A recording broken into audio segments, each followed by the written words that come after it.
Hi, I'm Allison Yeager. I'm a technology learning coach with Fort Worth ISD, and this is Carter Cook. I'm the Director of Library Media Services for Fort Worth ISD. Tell us a little bit about what you get to do in your everyday. And every day we are the central location for receiving all the library books ordered by the schools. So as you can see behind us, we get to see almost everything new and popular that librarians are ordering from their schools. We get to touch every book if we want to, but we pretty much facilitate anything you see in your school library came through us as a process of getting it ready for the kids. You know, I think that if I worked down here, I would have a hard time not just wanting to sit down somewhere and read every single book. Yeah, it's like Christmas every day. You open up boxes of books, like, oh, great books. I think that's one thing I miss most right now about not being in the classroom every day is I loved reading. I loved finding all the different children's books. I mean, it was amazing. And you'll see all of us. We have a couple of books at our workstations that they just kind of spoke to us and they're our favorites, and we keep them, usually funny ones. That's good. I always loved a good funny book. Yeah. It was great.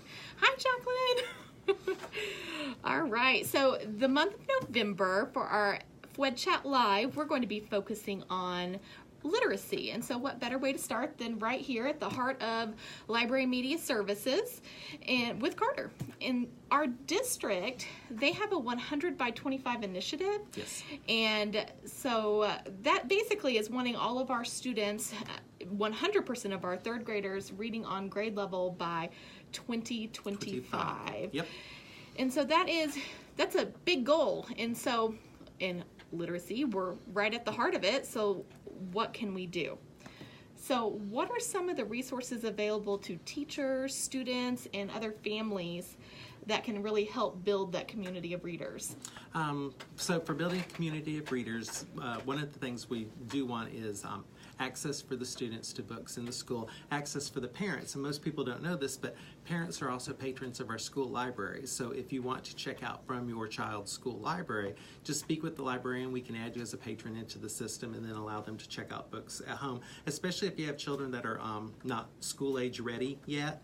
But all these picture books and things that you could be sharing with the child and getting them ready to prepare, you can check them out from our school library. I didn't realize that. So that's really neat. So parents can go in and basically check out from the school library along with the public library. The public library. Yeah, so there's so many library is resources really good partner available. too. So parents can check out books. What are some other things that you think make that connection? We also do a lot of online resources. It depends on how much capability you have to connect at home. I know a lot of people just connect off a smartphone. But we have Overdrive, we have some ebook programs, we have Tumble Books, interactive ebooks, which are good for viewing on a phone or an iPad or a device or on a computer at home. And so those are 24/7. You can get those at any time. Students just use their Active Directory login and access it. And almost every school library we have has the links to all those on their library page, or we have them on our department page with FWISD.org. As a classroom teacher, my kids loved Tumble Books. Like it was hard for me to pull them away from a book, from reading time. It was, please just one more book. So it was good. I loved that. But you mentioned Overdrive. Can you tell us a little bit about Overdrive? So Overdrive it's like one electronic bookshelf for the whole district, and the only thing we keep on it predominantly is fiction, popular fiction. Especially, high school, there's a lot of things. In middle school and high school, young adult sequels. And it takes us a while. It takes several weeks from the time a new book comes out to that book physically getting in your library. So we try to order those titles on Overdrive. So if you're waiting for the next installment of that series, it may be available on Overdrive. And it's a very dynamic collection. A library can call and request it. A patron can go on there and request a title from us, and we'll get an email notification, and we can order it and have it on the site within 24 hours. And who's that available to? That is available. Adults are our biggest users so far. Okay. But it's available. There's elementary, middle, and teen levels.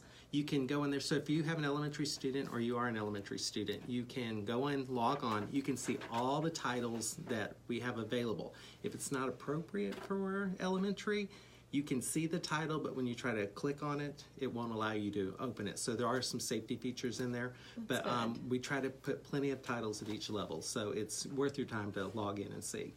And I know I've been in that a little bit before, and I even noticed that students could filter by their Lexile level. Yes. And so that makes a great resource for our students at home that need more books. Yes, and you can also filter by language. So if it's like Spanish language and that's what you're focusing on, you can limit by that also. Very nice. So that really opens up the world. Yeah. If you can't get to the library, I mean, they're right there at your fingertips. And the good thing is we also partner with the public library, which uses Overdrive. They've just launched 2 new apps. In the public library, it will be called Libby. And in school libraries, it's called Sora, S-O-R-A. Okay.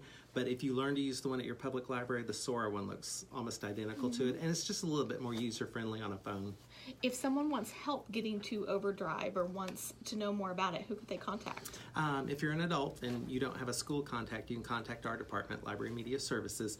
Students or parents, contact their school librarian. Awesome. Good to know. So sometimes just one amazing book or a series of books really helps build a love of reading. Like I can remember so many books as a child, and past being a child, Harry Potter, I mean, that made me want to just read and read and read and not put the book down, and I was sad when the series was over. So what book or series of books was your favorite growing up? Actually, my fondest memories are when I was in 3rd grade, Mrs. Shore's class. She would read to us every day after lunch and recess, I think just to kind of calm us down and get us ready for the next lesson.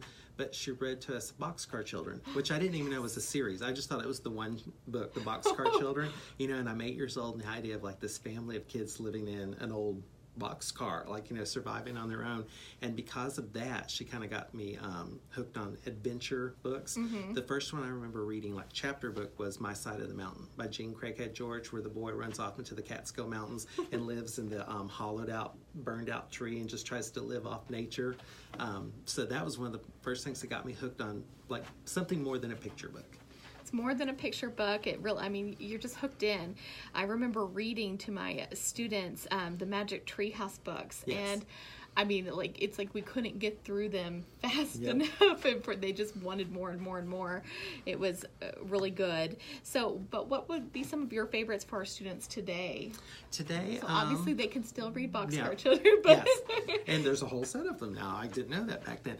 So nowadays, if it's not a series, authors have quite a following. Authors, illustrators, like 2 of our most popular, and it's a local author, is Susan Stevens Crummell and Janet Stevens. They do the illustrations. So you've got The Great Fuzz Frenzy. You've got Help Me Mr. Mutt. She did Cook-a-Doodle-Doo. They've been Texas Bluebonnet Award recipients. Nice. Both of them are very funny, and their humor is reflected in the book. So when I was an elementary librarian, I used to read to kids, because one of the reasons we read aloud to kids is not only to hear them being read aloud to with fluency and expression and stuff like that, but we're also trying to get them hooked on books. So this is like a good author. I used to always try to pick funny books with humor to kind of get the kids kind of locked in, and then they want more funny books. Another writer like that is David Shannon. Duck on a Bike used to be one of my favorite ones to read. Click Clack Moo, Cows That Type, and that series of books kind of get you hooked on it. But then I also liked books that just were visually interesting. And so like we have David Weissner. He's written several books, and just the pictures alone are interesting. And then we had talked earlier about Chris Van Allsburg. Yes. I liked his story. I could just flip through and look at his illustrations. Very nice. Now if you want to move up to chapter books, series like Boxcar Children and the Magic Treehouse and stuff, sometimes they've written so many you can get tired of it. But if you're trying to get hooked on reading or trying to get your child hooked on reading, series like Here's the Latest Diary of a Wimpy Kid. If they enjoy the first one, they keep reading 2 or 3 or 4 or 5 more. At some point, they're going to tire of the genre, but it gets you hooked in. It does. It does, definitely. This one right here, though, the marbles. Yeah, this one I like. It's a beautiful book. Yes, Brian Selznick has written a couple books like this. It looks very thick and overwhelming, like you wouldn't want to read it. But with the illustrations, he does these beautiful illustrations, which probably aren't showing up that well on the camera. But the entire story is told through full-page illustrations. But So you're trying to figure out what the story is, but then as you get to the back, the actual novel itself is in there. I'm not sure how well that's showing up. So it is a full, like, chapter book novel, but the illustrations alone make it not so daunting. Yes, it's like 800 pages, but it's like 200 pages of text and the rest are in pictures. I'm someone who is drawn to the cover of a book, and just even sitting in here, I'm like looking around at all these books and I see things like The Extraordinary Colors of Odd and Dare, and I just want to pick it up and read it. So promoting that love of reading, it can be more than just getting them to read. It can be letting them see a variety of different books. And the old phrase about don't judge a book by its cover, but we do. We judge a book by its cover. We So do. the covers are very important. We totally do. That's why, like, behind us, this is how you'll typically see a library, where you're seeing the spine labels. But when possible, we try to turn the covers out, because kids come to the library, it's like shopping for a book. They're customers. We're trying to sell them some books. So, well, thank you very much for joining us, and I hope everyone joins us for FWISD Chat Live as we continue the conversation about literacy this month of November. Thank you. You ruined it. Now we have